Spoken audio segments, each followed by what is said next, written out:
because they wouldn't bring them on time, right? So when the police would come, they would say, well, there's not much we can do because this is a civil matter. You know, she violated the custody order. Then, you know, you take it back to court, the judge would say, I said, yeah, I understand all that, but I want my son to know I was here because I always told him I would come get him. Man, the cop would change right in front of me, I'm telling you. He said, get him on the phone. So when they see my number come up, they're ready to give me a lot of shit. So the grandma, Gloria, she answers the phone. She can really start giving me some shit. And like, you know, where Papa giving you gotta be patient type shit. So the cop cut and said, this is the Coatesville Police Department. Are you bringing the children? Or do we gotta come get them? Now when he leaned in on that phone, here's what you gotta understand about Coatesville. The worst lynching that ever is recorded in history happened in Coatesville. Zachariah Walker. They took this dude out of the hospital in the hospital bed, burned it on fire Sunday morning when they came out of church, and they took pieces of him and they put them in jars and took it home. What the hell? That's the worst recorded lynching in the history of America so far is Zachariah Walker Coatesville. So them cops out of Coatesville don't give a fuck about a nigga, right? So, am I? No, you're fine. They care less than, you know, about brothers. So when they ain't talking like that, I can hear her fixing her wig over the phone. They get their shit together. Now, everything rolled for a while, and then they pulled the bullshit on me again. I called the police, female officer this time. She come and tell me the same shit.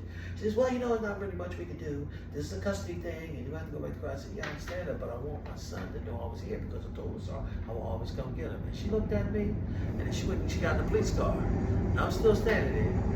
She put the siren on, she said, follow me! And did like this. I jumped in the car, and I'm rolling behind while she got the lights on. She pulled up in front of the door. She took her nice thick eye, and I mean, she was banging on that motherfucker. Boom! Boom! Like that. Yeah. Right? And then when Okima, who's my ex-wife, when she opened that door, that cop said, and you better not make them wait no more. You better have them children. Do you understand me?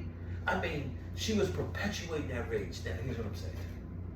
I watched the power of love jump at a person like the Matrix and change him right in front of my face.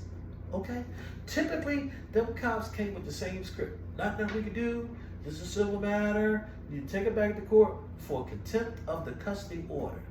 But when I told them that I want my son to know I was here, I'm telling you, sister, that love resonated out of me and touched them, and these are some of the principles of my yacht. You're supposed to resurrect, when you see all of these statues in Nubia, right, or Egypt, and you see them with the left foot forward, this is a practice of trampling down evil so that the right foot can come forward and resurrect the goddess in me so that I can then touch you and resurrect the goddess in you. That's the principles of my art. It's the way of the heart ceremony. I don't know if you know anything about this, but it's 42 principles. These are our true doctrine. I'll bring the book with me next time. Come to forth by day and night. You know, this is who we really are. Like you, sister. As beautiful as you are. Thank you. Listen, I'm going to tell you something about yourself. Ooh, tell me. I went down to the Franklin Institute one time when they had the King Tut Museum. I didn't know. And a European man is up there, right? I'm one African American.